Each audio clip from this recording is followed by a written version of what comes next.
Hey, everybody. Danny J here, along with Charles Gemini Gregory, LeGrand, Onslaught Jackson. What's up?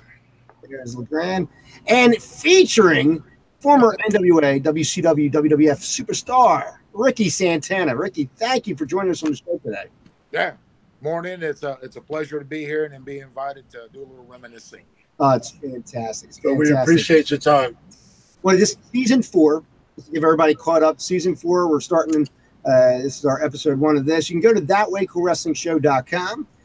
You can check out all the episodes there. Generally, as we get them up, we're going to have them on there. It's also on podcast format, so you can go to Google Play Music, Google Podcast, Apple Podcasts, Spotify, Caster, Radio Blast, much, much more. It's all going to be viewed at the computer, on your phone, in your car. It's fantastic.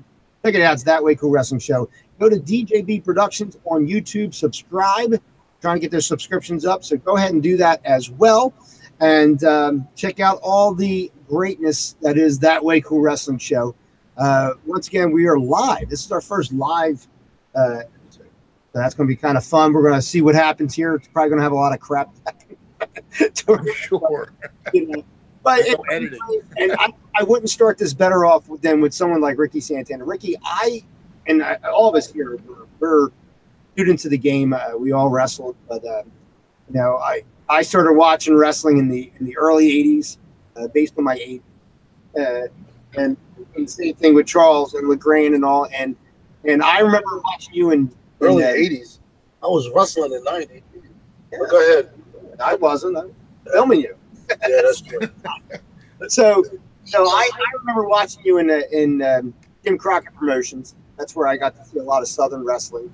And got to see you wrestle with guys like Kendall Windham. Got to see you wrestle on WCW Saturday Night, which was the staple at that time. For if you were going to watch a wrestling show, it was prime time. Yep. Saturday 6:05. You know, there you go. Life didn't start until 8:05 when that show was over. But Ricky, you have some younger fans that watch the show as well. So if you could kind of reminisce a little bit about your career a little bit, tell us, where it went, from start to now, that type of thing, if you could. Well, before I get started with all that, I do want to make a statement that there is life after wrestling.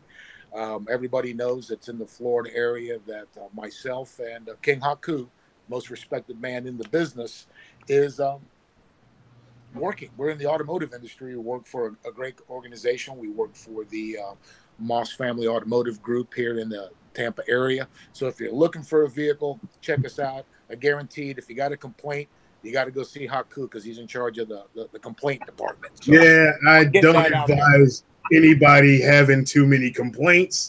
Yeah, that's why he's in charge of that. You just got to look and he'll say, brought up, and then that's the end. And they go, okay, I'll sign right here. And if he sells that extra warranty, just fucking take it. just undercoating everything and move on. You're going gap insurance, right? Yeah. Yes. Well, my career started actually. I was part of the Florida Boys, as they called it back then, enhancement talent. When I was breaking in, I came out of Malenko School here in the Tampa area, and we go up to WWE in Poughkeepsie and do the 3 weeks worth of taping, and that's where, for me, it was kind of like a blessing, and at the same time, I got to be in the building with the guys that I watched because, I grew up on Florida Championship Wrestling. So Briscoes were there, the Funks were there. I mean, all this great talent and the Carolina guys. And I didn't really know anybody other than, getting that opportunity. And Gerald Briscoe took a liking to me because I kind of played a little bit of a rib. I didn't know what a rib was at that time, in the sense. But I was working with Greg the Hammer, and Jerry goes, will you do me a favor, kid? And, I want to fit in, right? I'm a new kid on the block. He goes, listen, you got Valentine. Valentine does that forearm. So when he hits you, just kind of make a little funny comment. I just want to see how Greg reacts. So I didn't think nothing of it. Greg hits me with that forearm, and I go, really? And his eyes got big. So he hits me with another one, and he lays it in a little stiffer, and I go, that's it? That's all you got? And he proceeded to hit me with about 30 of them, felt like. And he just beat me. The match was over, enhancement leaves first. Greg's coming, and we had to go down 3 flights of stairs, and I could hear his feet like, But at the bottom of the stairwell was George Scott, Jack and Jerry, Terry and Dory, and Steamboat, and they're laughing. I mean, hysterically. I get to the bottom, and I hear Greg go, "Oh, all right, kid, I didn't think you were that stupid, but who put you up to it? The Funks or the Briscoes?" So that's how I got introduced to Jerry, who actually sent me to San Antonio, where I was part of that because he was tight with the Guerreros, and Chavo Sr. had just taken the book. God rest his soul, just like Jack. I mean, these guys were so influential in my starting career. If you got a second, I just want to tell a little story about promos. Yeah. I got there, and Chavo Sr. was there, and he says, "Hey, kid, Briscoe says you're pretty good, so we'll find out. Can you do a promo?" I said, "Well, yeah." I'm not going to tell him no, right? So there's the clock. It's a 2-minute promo. He gives me the towns. I go through, and I stopped at 158, which I thought was pretty good. I had never done a promo. I finished at 158. He comes over, and he goes, "Let me tell you something. If I give you 2 minutes to get yourself over, you better take all 2 minutes. And if you don't have enough respect for yourself to utilize the time that I'm giving you, maybe you don't belong here. Maybe Briscoe didn't actually know what he was talking about when he sent you to me. I think I should send you back because you're not really going to work out. I'd respect you if you went 2 minutes, 2 seconds." I said, "Can I do it over?" So he let me do it over, and I went 2 minutes and 2 seconds. He come over to me and he goes, "You're a smart ass, but I like that because you can follow direction." And from there, I picked his brain, and I was fortunate enough to pick a lot of brains in this business, like Kevin Sullivan, like Mike Graham, like, Dick Murdoch, Dusty, all these guys that I grew up watching. Yeah. Were so influential in giving me, opportunities. Dusty put me on the national map, so I'm internally grateful to that. God rest his soul, best promo man in the business. He was my idol as a kid. I got to walk in the same building that my dad used to take me, and I had Dusty as a partner. So, I mean, full circle for me, man. That's crazy. That's crazy. And Dusty really was one of the best on the mic. There was no denying the kind of excitement that came out of that. So, I mean, when you talk about this is what you have to model yourself after, you have so much to pull from. Yeah, no, absolutely. I mean, he was so creative. He was so far ahead. He could get people to believe. And he, when he sat down and talked to me, he said, "Baby, I got big plans for you, kid. In the famous words of the Colonel, baby, I like what I see. I'm going to push you hard, baby. You just got to follow my lead." And I did. And I was forever thankful for the Dream, taking a liking to me and giving me that push that, I wasn't second generation. I didn't know anybody in the business. I grew up watching all those guys, and that was influential too, because you had Danny Hodge, you had Saito, you had Hero, you had Bob Roop, you had Jack and Jerry, and all these amateur wrestlers. So as a kid, I said, well, if I want to get into pro wrestling, I got to be an amateur. So I started wrestling in junior high, high school, and so forth, because I thought that was part of the prerequisite when I was trying to break into the business. Right. Now, down there, I mean, obviously, like you said, you're breaking in. There's so much talent. I mean, you're just like, wow, like, who do I try to impress first? I mean, do you try and keep your head down and just do what you have to do? Do you try and make waves and say, listen, I want to get myself noticed? Like, there's a lot of talent now. They try creatively to try and get themselves noticed. Was that something you had to do back then, or was that something that you're like, no, don't do that at all? Well, back then, the heel called the match. If you were that baby face, you followed the protocol. You didn't have somebody writing a script or creating a character. You had to create your own self, and you had to be able to market yourself. The thing that helped me the most was the ability to listen. I would get in the ring with these veterans, and everything they would want to do, I would, follow it. I remember Chief Jay Strongbow, we were at a house show in Miami, and I had Bob Orton Jr. And they're in the locker room, and Chief goes, "Hey, you're working with this kid. He's pretty good. Give him a little bit of time. Don't try to eat him up. He's from Miami. We're in his hometown. Just give him a little bit." So I walk over with respect, and I said, "Excuse me, Mr. Orton, is there anything in particular that I need to know?" He was reading a book, and he looked up at me, and he said, "Hey, kid, my finish?" I said, "Yeah, superplex suplex from the top. He goes, "You got a problem with it?" I said, "Nope." He says, "Good." And he went back to reading his book. I said, "Okay, not a problem." So, I mean, I go out there, right? This is Bob Orton Jr. I watched him in Florida. I watch him in different places, and we get in the ring, and he backs me in the corner. Then he says, "All right, Chief says you're good. See how good you can listen. I'm gonna nail you twice. Turn around, go for the third. You got a duck. You got the hip toss. We give me 2 drop kicks, 2 arm drags. I'm gonna scoop. See if you can listen. Ready, go." That's how fast he told me the spot in the corner. Wow. And it was boop, boop, boop, boop, boop, boop, boop, boop, boop, bam, outside. And he goes, "Well, I guess you can listen. That's going to work." So I get in the ring, and he cuts me off, snap mare, puts me in the rear chin lock. And then those famous words came out that panics any guy who's ever broken the business in the beginning. People start chanting, "Boring." Oh, God. Boring. Yeah. So Bob, I started to get panicky. I'm like, "What are we going to do? What are we going to do?" And he goes, "You ain't going to move." He looked at the crowd and he said, "Boring? I'll show you boring." And he leaned down and he whispered in my ear, "You ain't moving for 10 minutes, kid." And we didn't move. He said, "Shake that right leg." "No, that's too much. Slow down." "Shake the left." "Too much. Slow down." "Okay, I'm going to pull you up. Come on, up, back down." Boom, and we did that stuff so that when it came time, he says, "Now we're getting ready to go. Here's your comeback, kid." And he was just calling it for me. We called my comeback, and boom, bam, boom, bam, bam, bam. Awesome. Went in. I went to the top, and oh Lord, lost you. I still hear you. We're still here. We're still here. Okay, I got to find myself back. Sorry, I apologize. Okay. Damn it, people on my phone, dealing with me. There we go. There you go. I'm at work, and he gets back to the back, and Chief goes, "What'd you do? You went 15 minutes. I told you, 6 or 7.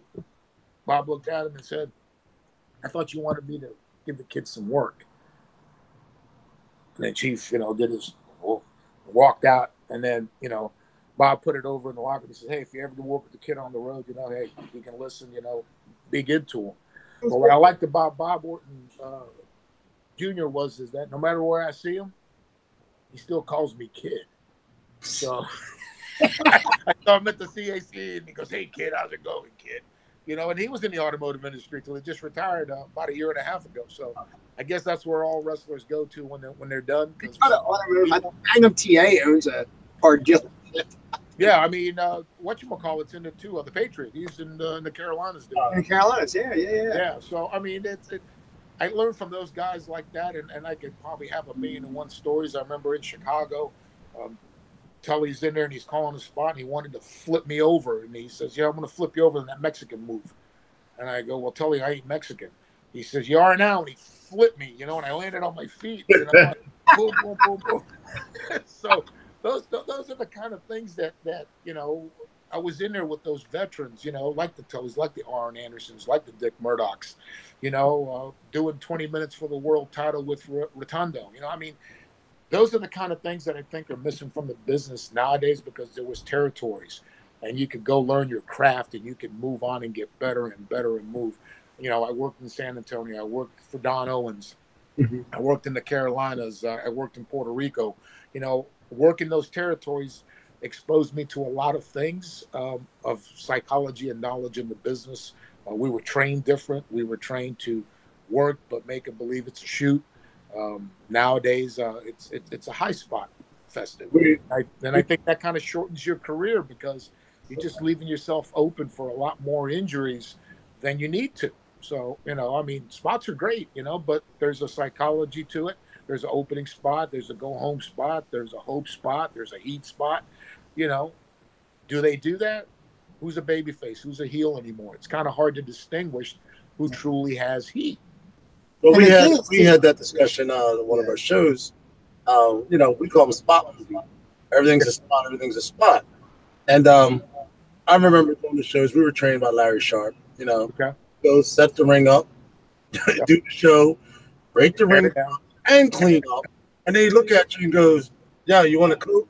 You just start laughing. "Yeah, Larry." But he sit there and talk to you, and any knowledge, anything you had to ask, you just ask. And that's what I think's missing nowadays. These guys now, they get them because they have the pretty face or whatever, but they've never been in the indies. For you to be in the indies, you know how it is to be on the road. You understand that.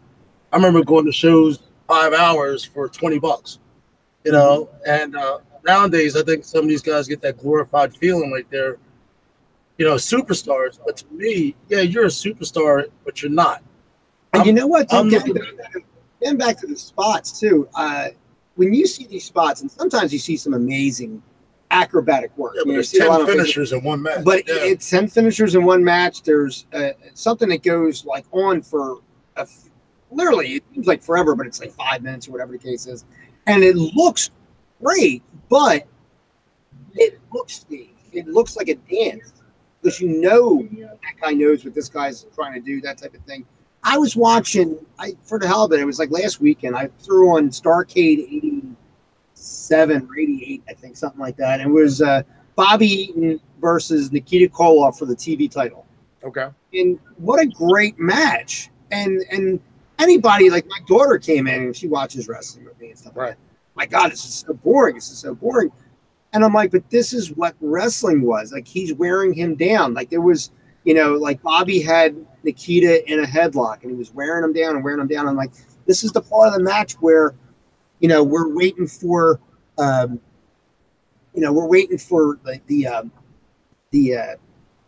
guy to come back. We want the face to come back, but he's now he's losing it. He's losing it. And our heel is showing him, hey, I got you where I want you. And I said, this is telling a story. I was talking to Ricky Steamboat a couple years ago, and unbelievable worker. Oh my God! And what a gentleman! I mean, just such a gentleman. And it's funny because when he was around, he seemed like you equate it to like those old black and white TV shows where it's like, you know, My Three Sons, and you have like the dad. Like Ricky's the dad of like everybody, you know what I mean? That was him and Tito. And I'm talking to Ricky, and we were saying, he was like, I said, listen, I love your work with Ric Flair. I said, that's like my favorite stuff I've ever seen. Oh yeah. And he goes, what about WrestleMania 3? You don't like my work with Savage, Intercontinental? I said, that's what the mark's like. I said, I'm a wrestling fan. I said, I like what you did with Ric Flair. And his eyes blew up. And he came out from behind his table and he said, and we talked for like 20 minutes about wrestling. And he said, you know, me telling a story with an arm drag versus him telling a story with a leg and going back and forth. And I said, he said, I don't believe anybody does this anymore. They don't even sell anymore, dude. You know? No, they don't even try. They don't sell anything anymore. That's the lost art of it. That's the lost, very. But it was. I sat there and I still watch a lot of the old stuff and I watch all the new stuff, and I just keep my eye, because everything in life transitions. You know, look, we're talking via the phone and having that communication where before you had that old black dial rotary phone when I was a kid, and if you had a phone in the kitchen, you were high dollar. But getting back to what I'm saying, it progresses. I watched the match between the Assassin and Dusty, and they did a ref bump, which was so unique to me. But I remembered it as a kid. But here's Dusty. Here's the Assassin landing, and Dusty's going for that big elbow. He's coming out of the corner, and he hits him with one. He goes to hit him with the second one, and the referee's down there, and he pulls the referee on top of himself, so Dusty drops the elbow on the referee. Referee's bumped. Typical thing there. Assassin goes in, pulls the gimmick out, hits Dusty, goes to cover, ref's out, slapping the ref, trying to wake him up. Finally pulls him over, 1, 2, and there's the kick out. Assassin can't believe it. He's trying to beat the hell out of the referee. Meanwhile, he knows that Dusty knows that the gimmick was put in his pocket, in his trunks. He pulls it out. They give it to him. The house explodes. 1, 2, 3, and we're out. But they told a story. Mm-hmm. They tell a story building up to it. One thing that I learned working with all these veterans is they were great storytellers.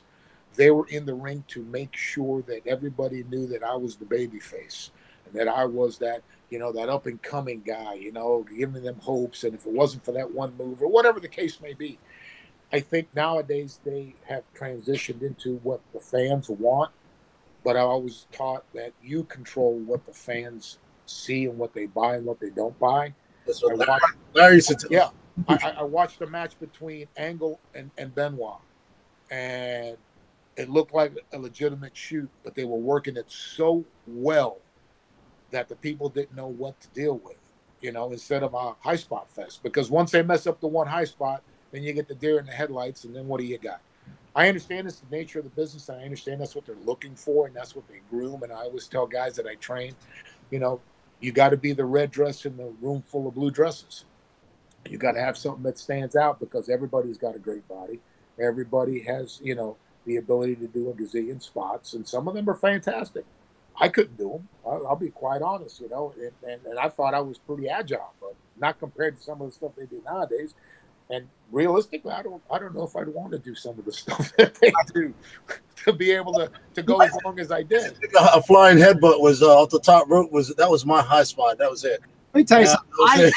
I said when I was training, I said, let me try and give myself a hot shot, right? I said, I got to feel these ropes. I got to, you know, get used to the ropes and stuff like that. Yeah. Tell you something, if I didn't pull 3 muscles in my chest when I did that, I said, I'm never doing this shit ever again, right? I walked away from it. But you make a good point. Now, in training, because you train as well, and we'll get into like who you've trained and stuff like that, because I do that. But in comparison, and I guess use your experience in you being trained versus what you have to train people to do now. What is the difference? Like, if you could, like, in a general sense, what is the difference between yesterday and today? What they're trying to have you produce? Well, Rick, I don't want to cut you off. I do want to ask a question too. Yeah.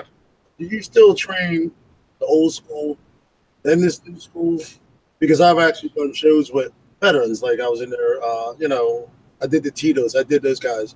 It was easy for me to work them than some of the new guys, because they would get lost, you know. And some of the this new stuff sometimes I just don't agree with. So I mean, you know, when I was trained, it was obviously like most of the schools do. You learn your basic rolls, bumps, and things of that nature. But the one thing that I see that's missing, which is so important, is that there's no respect for the guys who were there before you. Right. I've walked in the locker rooms, you know, just checking out independent talent and everything else. And hell, I've been in the business 20 plus years as a competitor in the ring, and still deal with a lot of the schools that have quality teaching. Yeah. And none of them introduce themselves. You know, that just kind of blows me away, because when I was brought up, you were told, you walk in, you introduce yourself. I don't care who you are or where you've been or what you've done. You introduce yourself, because this is the biggest brethren anywhere.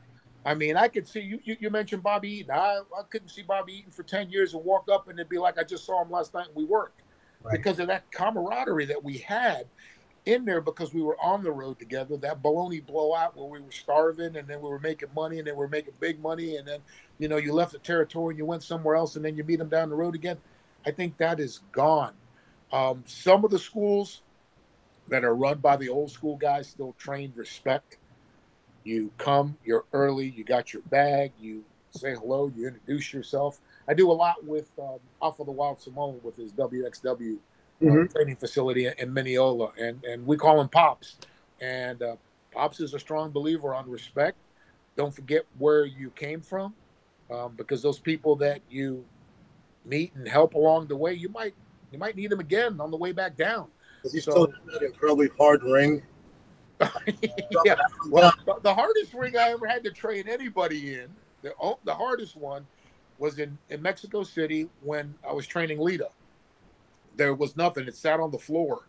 All you had was the rail and the ground, and she kept coming back. She kept coming back. I mean, she was beat up, but I give Lita all the props in the world, because she showed up on her own, and you heard that in her Hall of Fame speech.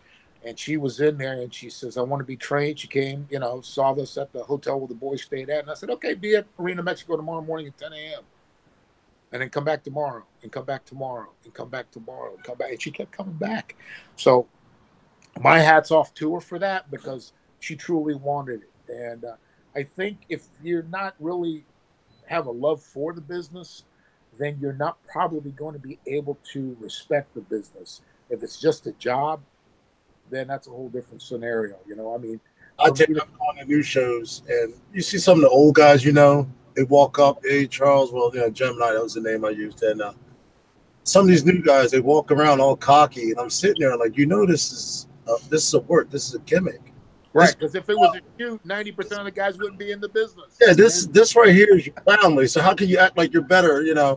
I told one guy one day, I said, dude, you're not really that good.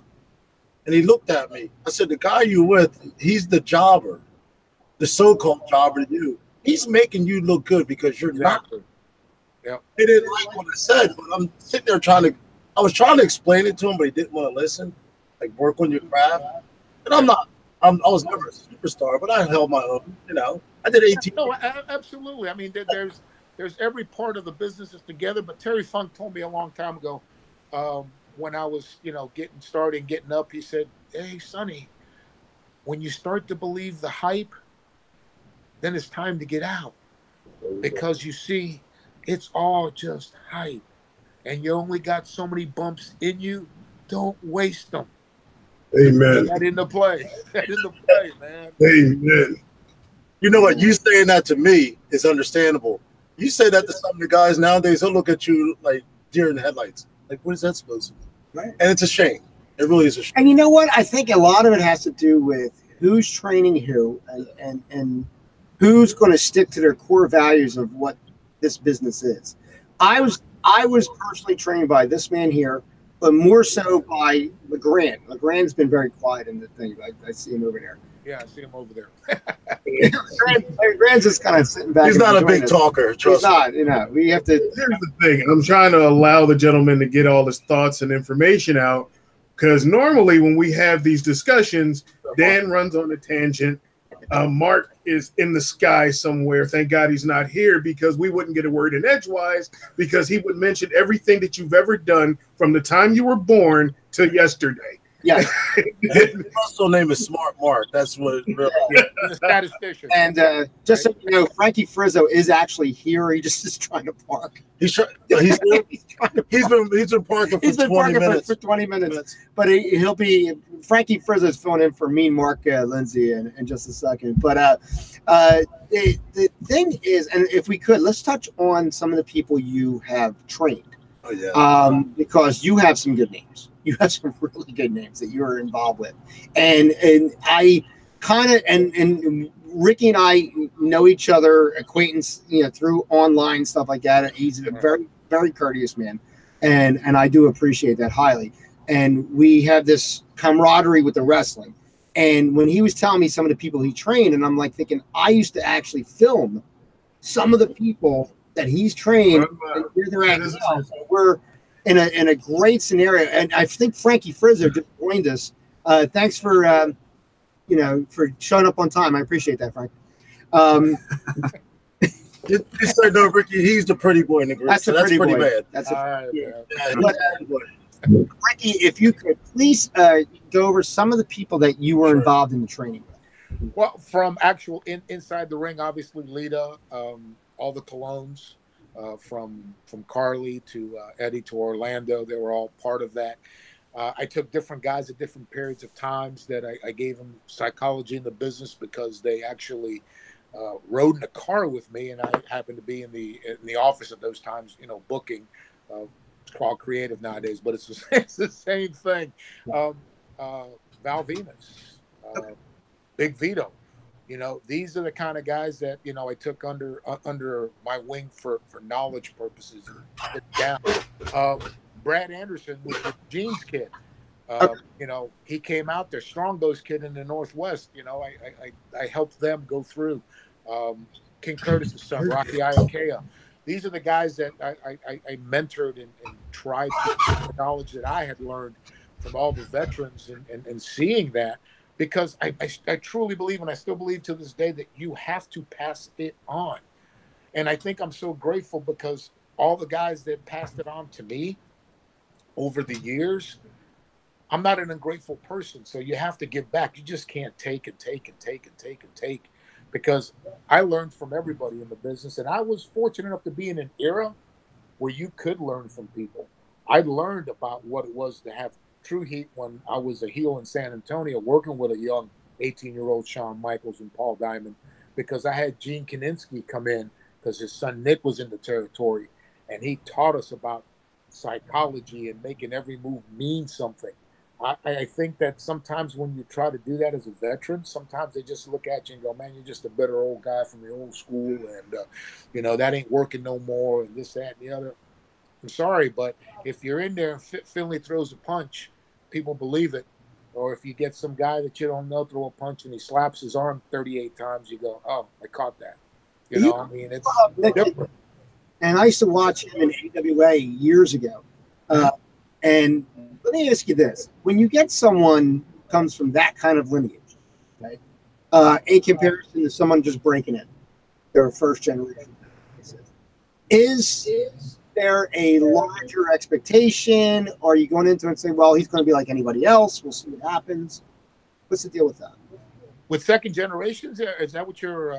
Yeah, like you bring Nick Kiniski in, and I used to watch him. He had good work in AWA. I used to watch him back in the late 80s. And, knowing who his father was and stuff like that, you're like, oh, you got large shoes to fill. Yeah, I think the pressure is on them more than anything because they vicariously thinking and living through the father that they're going to do the same thing. And that necessarily always happens. Yeah, there's some great ones, that have come through, Randy Orton. I mean, that's a long legacy, Dwayne Johnson, another legacy, anybody in the Samoan legacy, they all can work. I mean, let's just be real. Then, there's some that it just didn't pan out no matter, what you do. One that comes off the top of my mind was Angelo Mosca Jr.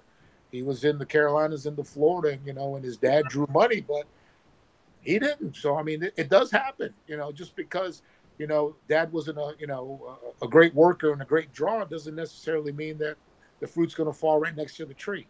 Right. Well, I've actually done shows like that when you have a second generation, they would come in and think they were entitled. And a couple of times you had to put them in their place. I was like, I knew your old man. Old man was great. I don't know you. So you have to show me what you know, that type of thing. But the whole thing is, I think the whole thing that's missing now, and tell me if I'm wrong, is just the basic psychology. I think so. I mean, cut and dry. Yeah, like I said, nowadays, if you could actually tell me who's a true heel and who's a true baby, okay. You're not going to have that because it's more of a spot fest. Psychology in the ring is knowing when to do what to get a reaction from the crowd, whether it's a heel move or whether it's a babyface move, but it has to be a positive reaction.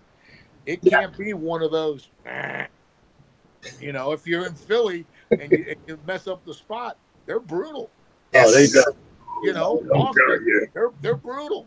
I mean, I remember working with Barbarian and we were in Philly and the thing was he gorilla presses me and goes for the second one and goes for the third one and I slide in and, do a little sunset flip, 1, 2, 3, quick count, scoot and get out. So Barb picks me up, gives me the first one, goes up for the second one and they're going one more. And Barb's going, brother, they want it. And I think we did like 12. Jeez. And I said, let's go.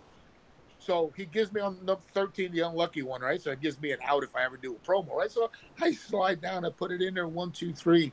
And what does the chant come out of the crowd? Bullshit. So,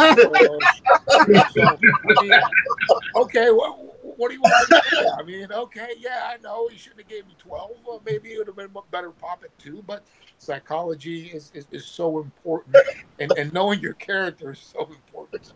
That's so hey, man, don't forget, Philadelphia, we pelt Santa Claus with batteries. I'm just saying. I know, tough crowd, man, tough crowd. But that's Chicago, tough crowds. It's a wrestling town. There's one thing. We were going back. We were talking, me and Dan, and one of my favorite matches I remember seeing with you, and I refound it on YouTube, was when you and the Great Muda. Yes. I remember that. Well, I wasn't a kid. Just so you know, I'm not as young as these guys. We're kind of close, not too close, but we're close enough when it comes to age. But I remember watching that, and I was like, wow. Then I'm thinking back, that's Muda, and I'm like, man, this is great. But it was one of the matches that just comes to mind when like he said you were going to be on the show, was one of the things I remembered. I remember the one with you and Flair. But the Muda one was the one to me. I don't know why. I was a Muda fan too. I was yeah. And Muda was a hell of a worker. I had come across him obviously in the forward territory in Puerto Rico. He's a guy I beat for the Puerto Rican title. You know, it was so easy because, you know, we understood and the psychology was there. It was simple. But you talk about those matches, and one comes to mind too. Yeah, the Flair match comes to mind and the Muda match.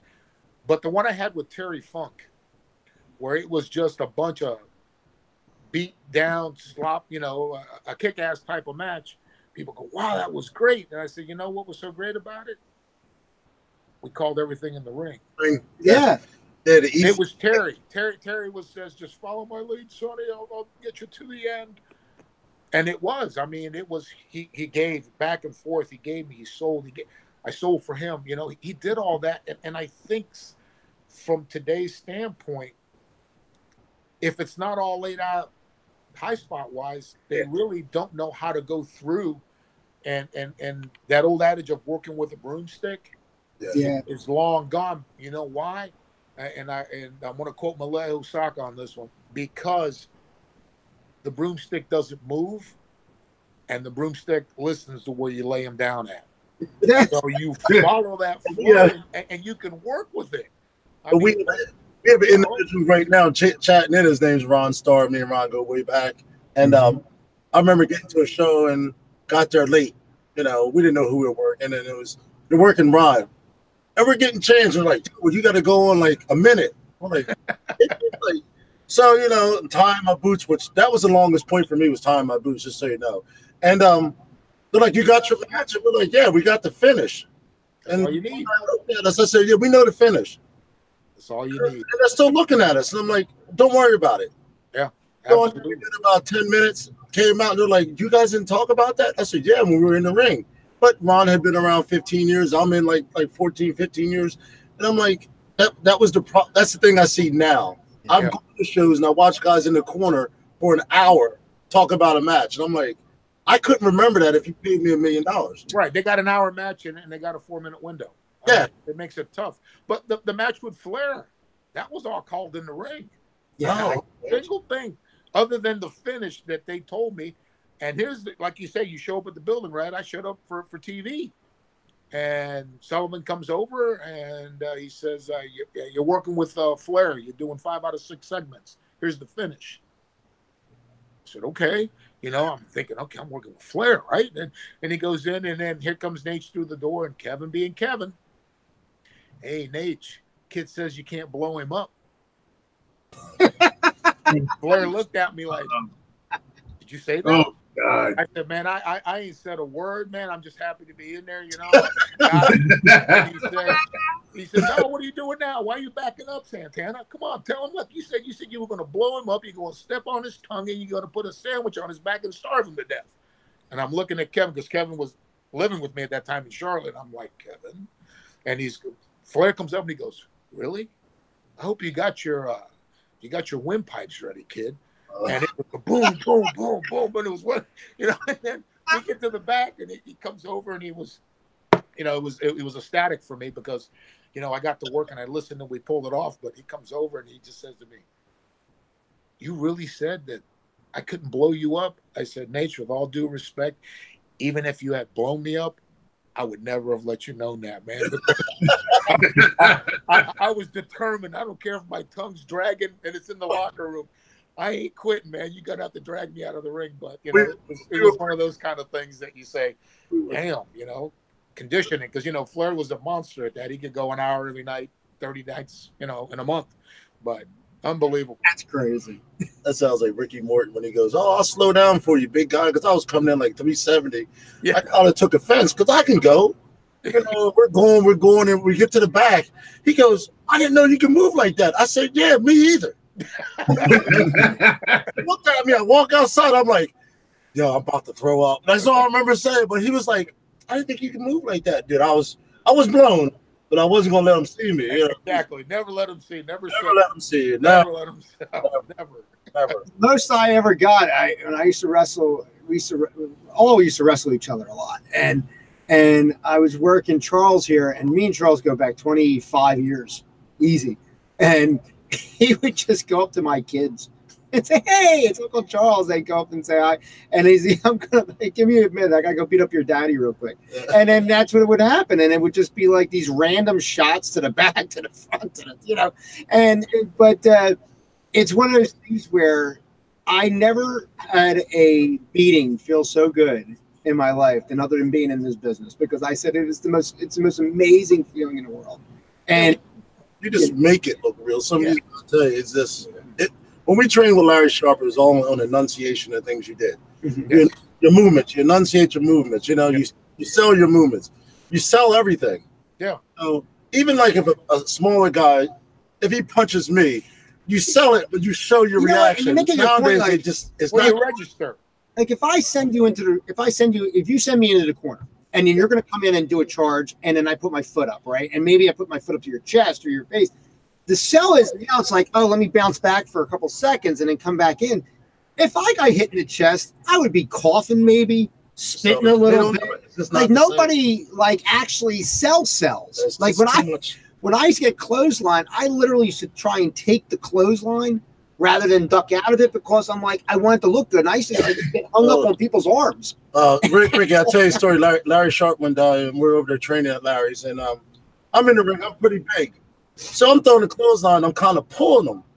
You know, I don't want to hurt anybody. I kept saying, right. You know, I was just starting. Larry had to be maybe in his 50s at the time. Maybe a little younger. He never got in the ring or on the side. He jumps up on the side of the ring. Get over here. I'm like, uh-oh. Like, what did I do this time? Yeah. He's standing at the ringside. I'm standing there looking at him like this. And he's like maybe a half a foot away from me. And he goes, "This is how you give a line." And he hits me. My feet go straight up. I'm laying there. I'm like, oh my God, what just happened? And he looks at me like, I get up. He goes, "Get your little punk." I'm like, all right, jump up. You know, I'm standing there. And he goes, "If they don't want to talk, that's their fault." That's what he used to say. Or if they're not going to sell, make them sell. After that, I used to tell guys, "Listen, if I'm throwing a line, you better be ready for the line." It was right. And I can understand that, because when I was taught that you lay it in there. Lay the line. Yeah, when you throw it and the guy ducks, if he doesn't duck, because I hate that when they go that over the moon. If you don't duck, that's on you, right? You're not going to knock nobody out hitting him in the chest. You're not going to knock nobody out hitting him in the back. So lay it in. Some people call it stiff. I call it snug. There's a style to it. You know, if you ever been in Japan, they're big on snug. You know, so, you know, when you're in there and Stan Hansen hits you with a clothesline, or at that, you know, God rest his soul, Steve Williams, or even Terry Gordy, you got hit with a clothesline. You knew it. But, you know, that's the thing. And you didn't complain about it. You just knew it was part of the business. I mean, if you couldn't take a slap, or you couldn't take a chop, or you couldn't take a forearm on your chest or your back, then maybe you don't belong in the business. That's the mentality that we had. Didn't belong there. Now, when you train people now, like, or in recent years, you know, obviously what they want you to produce is different than it was 20, 30 years ago. Oh, absolutely. Do you just say, "Okay, I got you," and then that's it, and you do that? Or as a person that comes from the origin, or I like to say, or from old school, sit there and say, "Yeah, I'll give it to you, but I don't believe anything I'm putting into this." Like as far as like I mean, obviously you're devoted to train somebody to keep them safe, etc. But like, do you sit there and say, "Oh my God, like this poor kid's going to miss so much because I can't train him this way versus what they want"? Well, basically what I try to do, and I do this with Alpha School, because I do a lot of the training, I teach the basic fundamentals, learn how to bump first, right? And then we go into the psychology. I understand the business today is spot orientated, but let's take those spots, put psychology to them, and make them mean something, instead of just going like the old Atari, ping, ping, ping, ping, ping. Exactly. Let's make it mean something. Let's make it, when you miss that move, sell that you missed the move. Have the guy come to his feet. And when you know, as they make the comeback, in my terms back in the day, but they say blow the comeback. A true comeback, the way I was taught, if you were a babyface, you never left the center of the ring. they would feed if you were in a tag match. You got your 5 moves in that everybody has, and you try to adapt to what it is. False finish, false finish, false finish. But to me, I tried not to use my finish as a bunch of false finishes. Right. I save it for the if it took 3 things to beat this guy, that gives the guy credibility, right? Because it took 3 things to beat him. But if I do 87 finishes and then we do a DQ, where does that leave my credibility if they're trying to push me?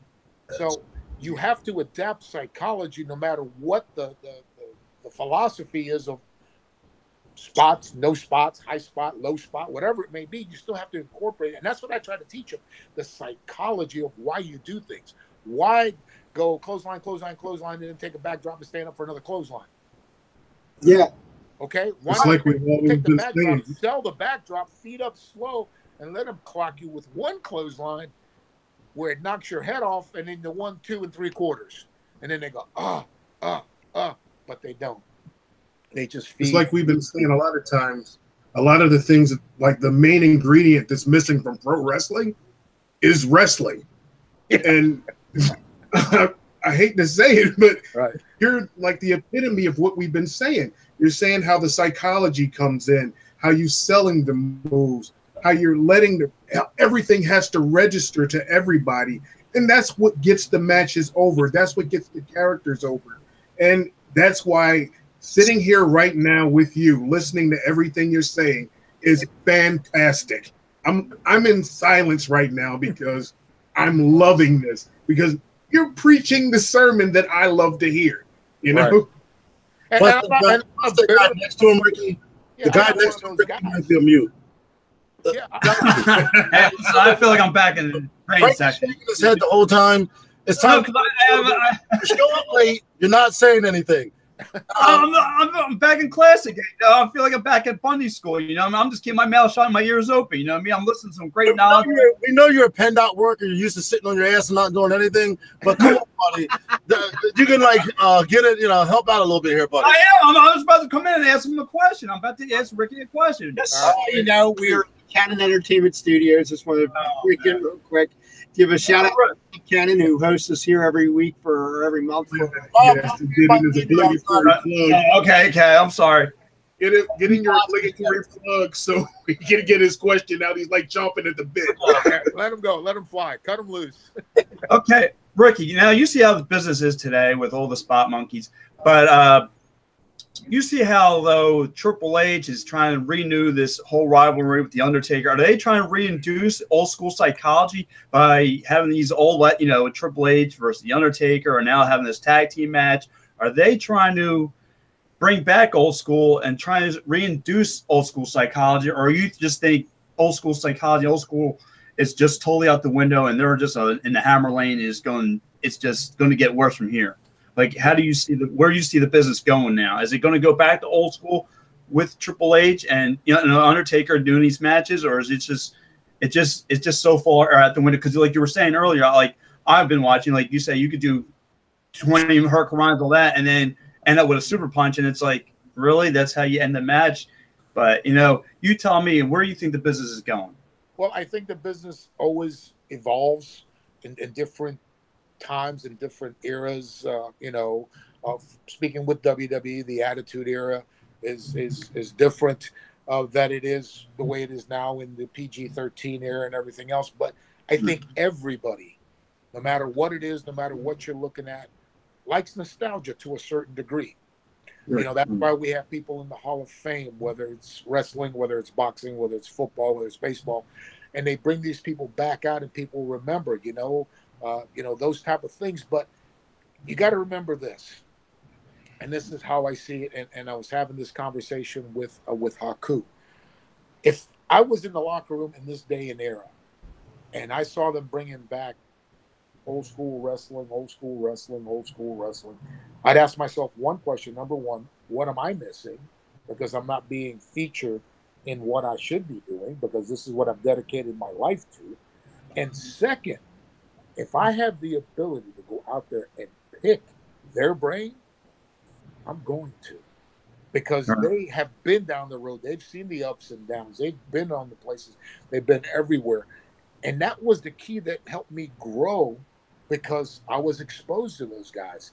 You know, if Chavo Sr. was still with us, he'd say that. He's when I was an agent for WCW and we'd be out in El Paso or California where all the the Guerrillas were, he'd say, "Oh, Mr. Booker, I taught you well," right? Because I listened to what he had to say. He'd call me Mr. Booker. He'd be talking to Haku to say, "Hey, tell Mr. Booker hello," right? I mean, but that was me and Chavo Sr., right? And I knew Eddie, and my kids loved Eddie, and the whole family, all the Guerrillos, Hector, Mondo, Chavo Jr. Those are the things that you pass on. But if you don't ask, how are you ever going to know?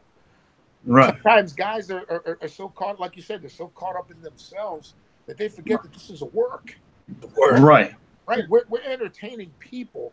So why not? If this guy is over, and he's always been over, and he's, no matter where he's been over.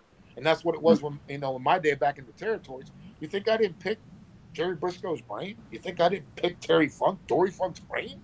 Hey, what'd you think? And if they truly watched it because you wanted to learn, and that was the key. You could ask somebody, "Hey, what'd you think of the match?" "Oh, it was good, kid." That means they never watched it. I want to get your opinion on this. I was listening to a interview with Billy Corgan, who is the current owner of the National Wrestling Alliance. And they talked to him and said, "Hey, you're trying to do this open door policy thing. You're trying not to compete. Tell us about what your thought process is on it." And he said something very, very revealing to me. And that was that, like, your WWE is like a multi-billion-dollar entity. Okay? Absolutely. Nobody. Number two. Nobody. Like, if you have Chevy, you have Ford, you have this, like, take it back to your cars, there's always somebody else. There's somebody next to it. Absolutely. Direct competitor. There is no direct competitor to the WWE. So you can't fairly say, "Oh, well, Impact Wrestling sucks because it's not WWE." Well, they're not in the same league. Okay? Right. And according to Billy Corgan, he said, understanding that up front and saying, "Hey, I'm not going to compete on a WWE level because I don't have the cash flow and I don't have the resources to do so. So let's make the best of what we do here." And it kind of harkens back to what Paul Heyman said about ECW. We're just going to make the best of what we can do here. We're not going to sit there and say, try to do this badly. We're going to do this good. You know what I mean? And I think that's what brought up. And he said a lot of other companies are going to start to combine together. And you see it now. And I said it in a couple shows. Territories, in a way, aren't coming back, but not in the same way that they were. It's more worldwide now. More about styles. And styles like the Lucha. Right. I love watching Lucha Underground. And like the cool thing about that is, though, too, like the biggest heel right now, I believe, is Sami Callihan. Sami Callihan is blowing it up. And the reason why I think he's blowing it up is because he's in Impact, he's in Major League Wrestling, he's in other feds, and he's everywhere, and he's doing his gimmick, and he's making it work over and over. So I think he's actually making old school in a short period of time in comparison where it took you guys this much time because you only were in this territory for this time versus, so. But he's still known as that character everywhere he goes. Everywhere he goes. He keeps it. Right. And you go to New York, you go here, which is, I hate that. And it's just great because when you turn around and you see Impact Wrestling, because they had their ups and downs. I mean, granted. Now, they are recently changing their time slot to 10 p.m. Yeah, I saw that when I watched the show. And I think it's a bad idea. I mean, I agree to it, too. At 10 o'clock, people are unwinding and kids are getting ready for school, and here it goes. But one thing that I want to say, and I think the same thing, and I quote my dad on this, God rest his soul. He said, "Son, keeping up with the Joneses, you'll go broke. You can't compete with the mega machine of Vince in the sense of the resources, the money, and all those things. If you acknowledge, and this is, things that we do here in the car business, right? If you acknowledge your competitor, that means you are worried about your competitor. Worried about your story and what you can do. Worry about your company and what you can do and how you can grow your fan base, and they'll be loyal to you because there's people that watch Impact no matter what time it comes on. There's people that'll watch Ring of Honor no matter what time it comes on. ECW used to come on late and they had their following. So if you build a following and a brand recognition, there's nothing wrong with that. And God bless Sammy Callahan being able to share his talent everywhere he goes, which is pretty cool because we couldn't do that. If I worked for Don Owens, I worked for Don. Right, and that's my thing. Like in a short period of time, he's able to accomplish what might have taken you double that amount. Just in the simple fact of trying to say, I need to work this territory for as long as they'll keep me. And then I got to try and restart it someplace else and hope that it carries over. It's so amazing. I'm watching it now and I'm seeing these guys because Major League Wrestling, they have such great talent in there. It's slowly becoming my favorite show to watch because it has Tony Schiavone on there. And Tony Schiavone for always will be the voice of wrestling for me. Tony. I went to one of their tapings because I went by and see the boys, right? Oh, yeah. And I was in there with Tony, and we were in the Charlotte territory, and we were flying out on the Crockett planes, right? And he pulls up, and I'm going around him because it's the private part of the airport. And as I go around him, he decides to open his car door, catches the quarter panel of my car, and jacks his door.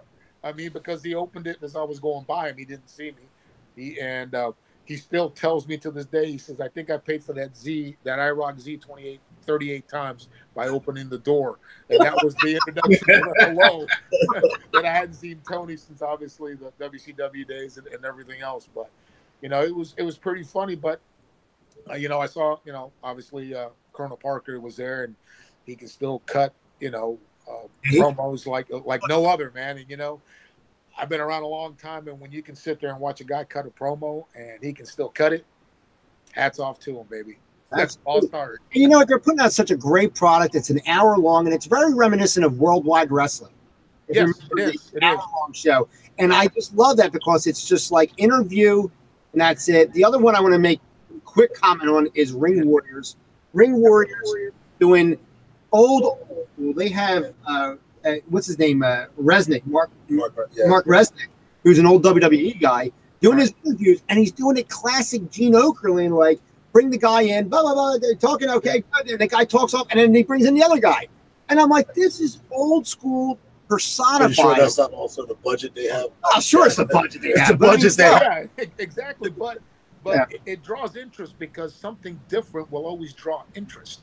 Yes. So that's what they're doing, because if you're doing the same thing everybody else is doing, you just go, okay, it's the same thing I see at every other show. So if you have something change, just like when Impact was in there and they had the, 6-sided ring, it was different, Japanese style, New Japan, that's different. It's getting into spots after spots nowadays too. But, when I was, I didn't work for New Japan, I worked for All Japan, but I work with, some of the best legends in the business in that company. And it was, you knew you were on a 30-day tour when you got done and headed home because it took its toll on you. Yeah. Now, speaking of old school, NWA 70 is going to be airing tomorrow on Fight Network, I think it is. Yeah, I believe so. So I'm going to be obviously checking that out. We got 2 out of 3 falls for the NWA title. Cody Rhodes and Nick Aldis. See, that ain't old school. 2 out of 3 falls. Yeah. I was like, dude, let's do it up. And these 2 guys can go. He reinvented himself also when Cody left WWE. Yeah. He's just, but think about how far that fruit fell from the tree. If you look at the dream, come on, baby. Yes. It wasn't hard. It wasn't hard, man. It wasn't hard. You got dad there. I enjoy watching. I watch it more now because I enjoy it more, And if you watch him, he brings back his that style. If you look at it, yes, and you listen to him, you have to listen to what he's saying. Maybe absolutely. And I see it. The new guys are like, yeah, but I laugh because I'm like, oh, this is great. This is great. I didn't watch like I used to, after I did my time. But things like that, I'll watch, and I just want to look around and see who I know sometimes. And that's when I'm like, man, I'm getting old because I remember him. I remember, but it's very enjoyable. Now, it's going to be a good card. I looked at the card real quick. It's going to be pretty good. And they're also going to be crowning a new national heavyweight champion. Yeah, bringing back the old school belt. Yes. Yeah, they're bringing the old school belt. Not, I preferred the one that Tully and Wahoo held, the silver and gold. Okay. You know what I mean? The one that was bought after the TV title. Right. But yeah, they're bringing back the old school, the United States on the red belt, you know, on the burgundy leather. You know. Yeah. That's the old Johnny Valentine belt, I call it too. I'm just really, I see Blue Warriors come out with a TV show. They did like a paid sponsor type of thing. That's how they got on their TV on WGN. Okay. And have MLW is on BN Sports, but up here Comcast it doesn't pay them. BN wanted much money, so I watch it on the YouTube channel every week. I watch the MLW, and I'm thinking to myself to Billy Corrigan, like just throw a weekly show up on YouTube. He uses Wrestling of Hollywood, which is not a great production, unfortunately, not worthy of the NWA now. But you know, I just wish that he would get along with what he's trying to do. I understand what he's trying to do. I'm jonesing for an NWA product, and I'm not getting it yet. You know what I mean? Like, at least that I have to really, really look for it. And I don't know that he's saying that, like, you know, TV is going away in a sense, and everybody's going to be like on their phones and be able to do all this stuff. And I get that, but I personally am so busy. I don't want to have to look hard to find the product that I want to watch. You know what I mean? Like, I don't want to have to watch a match here, a match there. We had this discussion before. Right. You have to make it accessible. Yeah. Because if you don't, then it just gets lost in the shuffle. Yes, I understand. And you're speaking of that. I remember a conversation way back in the 80s with Kevin Sullivan. We were in Richmond, Virginia, and the house was sold out. That was like the 8th one in a row. You know, natural house, $100,000. You know, tickets back then were like $5 or $6. But he said, "Don't get used to it." And I said, "Don't get used to what?" He says, "This business is going to TV and pay-per-view." This is what Kevin Sullivan told me back in 1987, and it progressed and it's moving. Yes, TV is still a strong venue. Yeah, but because people want to cut and people DVR and you got YouTube TV and everything else and you're moving forward, that is the trend because from a business standpoint, TV is costly. You know, channels got to be paid to get on there. So people are cutting the cord, as they say, but you don't want to have to struggle to find something. You know, I like watching old stuff. I like watching old Mid-South. I like watching old Florida Championship Wrestling. You know, I like that because they told a story. You know, I like watching guys like Buddy Cole, you know, that I see at every Legends Luncheon that we have in Tampa. You know, Buddy was a classic heel to me. I mean, he was just that kind of guy that you hated. You know, the feuds that he had with Bill Watts were unbelievable for me as a kid. You know, and then, you know, Dusty doing his thing and the Funks and the Briscoes, you know, got to create a following. Once again, it goes back to the brand. And I commend these other companies that they're trying to make their brand so that you have more options. Because if there's more places to go, that means there's more places for the boys to work. And I'm all about having a place for the guys to work and learn their craft. I think that's what Billy Corrigan was saying, too. He said, nobody has to lose. Nope. Like, it doesn't have to be a war. It just has to be, if he's not good enough for WWE, I'll take him and I'll work him. You know what I mean? Give these guys a chance to say, all right, well, maybe it didn't work out here. You'll work out there. But what I noticed with that, a lot of guys are leaving or cut or released. Yeah. They go redefine their craft somewhere else, which back in the day you had a chance to do.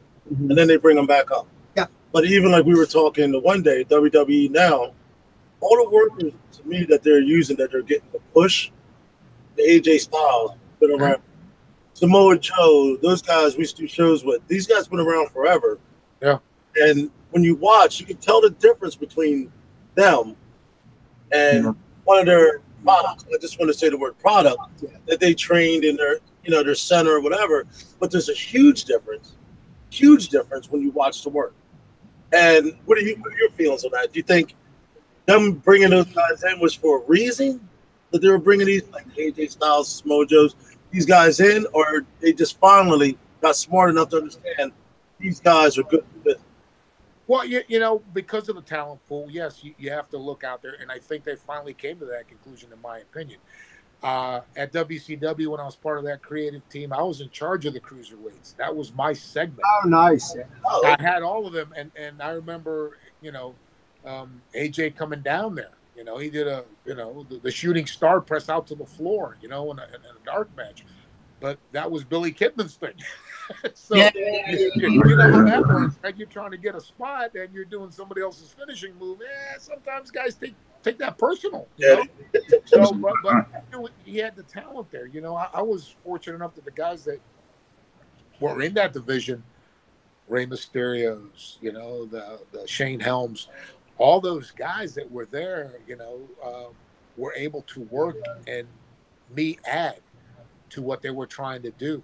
I didn't try to change their style because it was a crash and burn style, which was not very, you know, common on anybody's program. Right. So, you know, it had a lot of high ratings, but, you know, I'd add and tweak and turn around and sit with the guys, you know, with Rey Mysterio, with Chavo Guerrero Jr., with Shane Helms, Kid Romeo, you know, Juice. You know, I had all these guys in there working for the same cause, and I would let them showcase. You know, everybody's got 5 moves, I always say. Let them showcase them, but they all had to make sense to go into the finish. So, yeah, they finally, you know, WWE finally says, okay, the talent pool isn't coming. We've had this developmental program.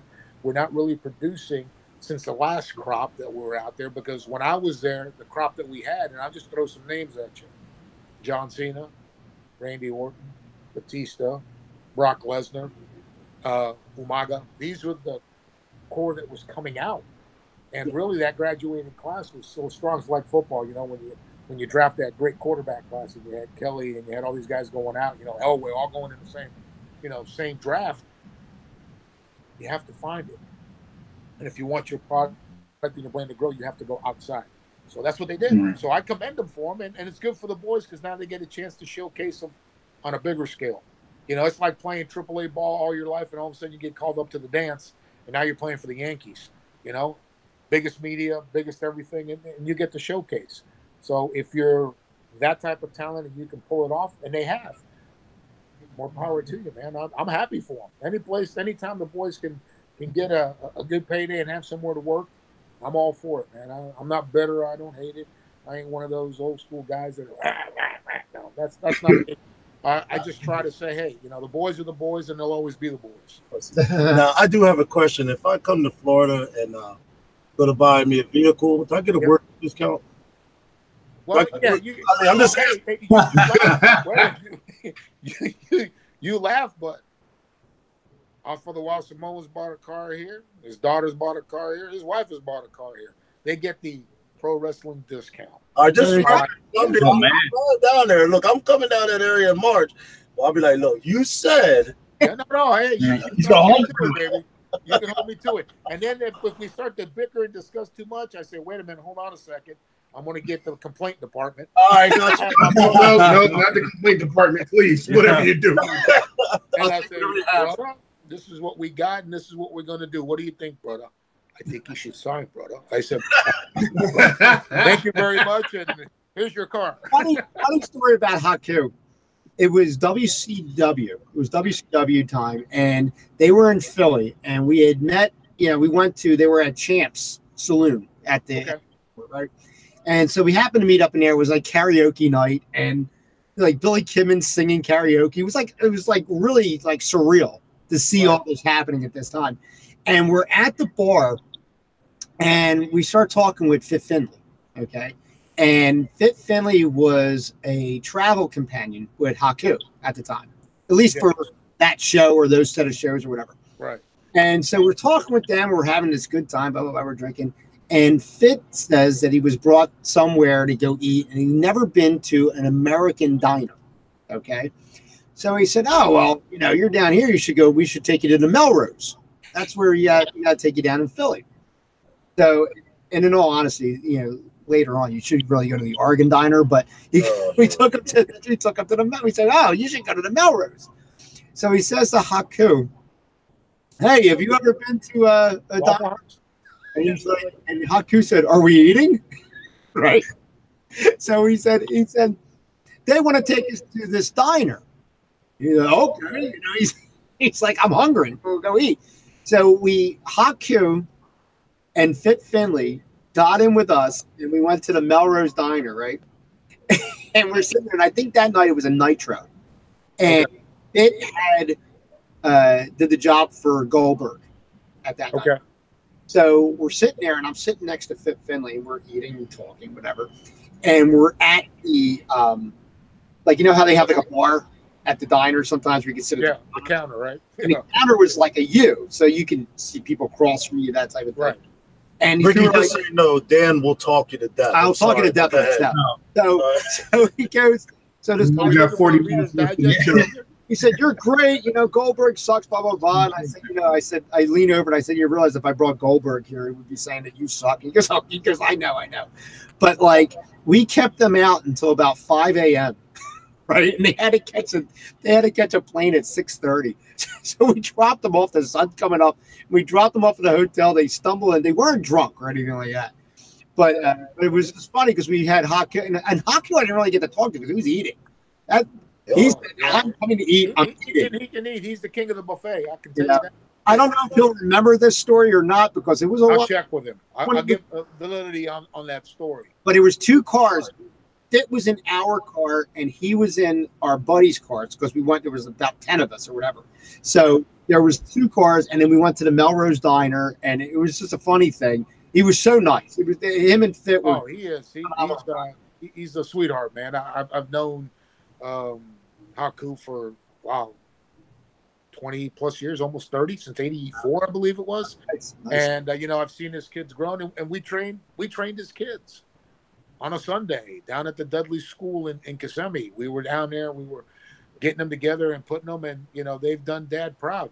They're strong over with New Japan, and they're some big boys, and I consider them my sons because I had daughters, so I've seen a picture. I've seen a picture of his sons. Now, in New Japan, got some size. Man, I don't mean to cut you off. But Frankie's like vibrating in his seat. He wants to say something. Please. Hey, Ricky, another question for you. Sure. You can sit back and watch the program, how it is today.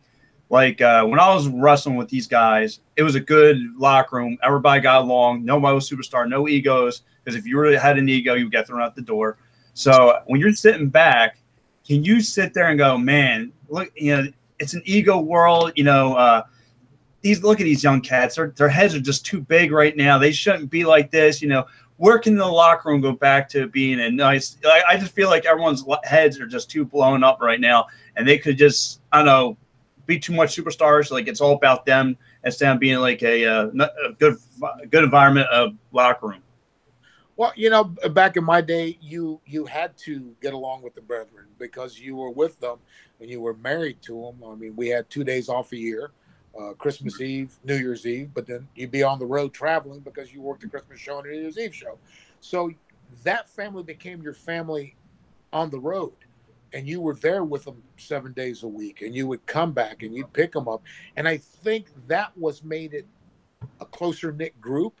Because you were in the car together, you're in the building together, you stopped to eat together, you drank beer together, you went to the club together. You were always in that same group, right? So it's kind of like your sibling, and that's why it's a brother thing, it's a brotherhood, it's a brotherhood, and everybody says brother, because we were, and I think maybe because of the schedule the way it is now in the business, it's a little different, and you don't have that camaraderie. Everybody was starving and everybody was hungry to make money. And, sometimes necessity needs a push from somebody next to you to keep you going because, you can get frustrated in this business just like any other job. You could say they're not using me right. The payday was the shits, whatever the case may be. But if you truly love it and you truly respect it, that is the big thing that I try to teach. Be in it because you enjoy what you do, not because you want to get a payday. Because I remember my first match, that promoter told me, "Kid, you're worth $500, every bit of it, but I can only pay you 50." But you got it.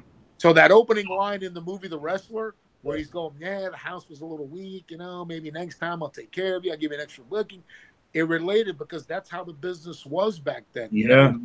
I mean, my first paycheck out of the first territory that I worked 7 days and, working mid to top and everything else was $385. You know? I mean, that's what it was. First match was a slice of pizza, and Larry told us to go break down the ring. So they told me they ran out of hot dogs. They sent me home. Yeah, well, you know, hey, times have changed. Now you get a coupon at the Applebee's. Applebee's. Ricky, we had such a great time. I know you've taken a lot of time. You're at work and stuff like that. I really, really greatly appreciate it. If you'll come back another time, I'll set it up with you. If you love it, dude, I would. I'd love to. You guys are down to earth and you're real, and you know, you're fun to talk to. It's not like you're, you know, insulting the business or anything else, because I'm not about that. You know, I dedicated a lot of my time and my life to the business. I still give to the business. And, you know, you guys are pretty cool. That's probably why the name of your show is what it is. It's a cool show. And, you know, if, like you said, hey, when you come this is a great locker room. This is a great locker room. Yeah, if you come down to the Tampa area and you need and looking for a vehicle, you come down, man, and I'll be looking for you, because I'm going to hold you to your end. I'll buy the gap insurance. I'll buy it. I'll get the gap insurance. Yeah.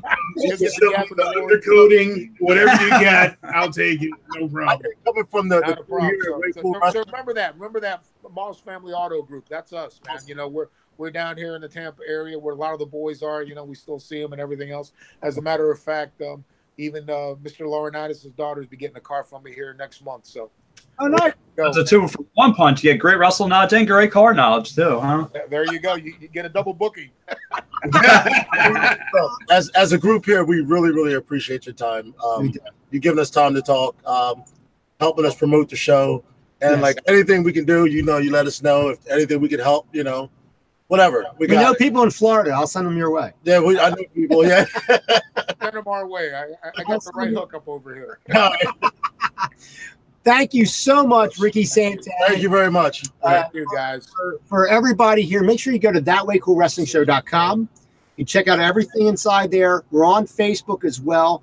Subscribe to the channel, share it. We're going to have this video up. This is live now, obviously, but we're going to have this video up there for prosperity. So we'll be sharing it on Facebook and Twitter and everything like that. You can go to TWCWS Podcast on Twitter. And I'll have it up there as well. And then obviously I have it on my LinkedIn and everything like that.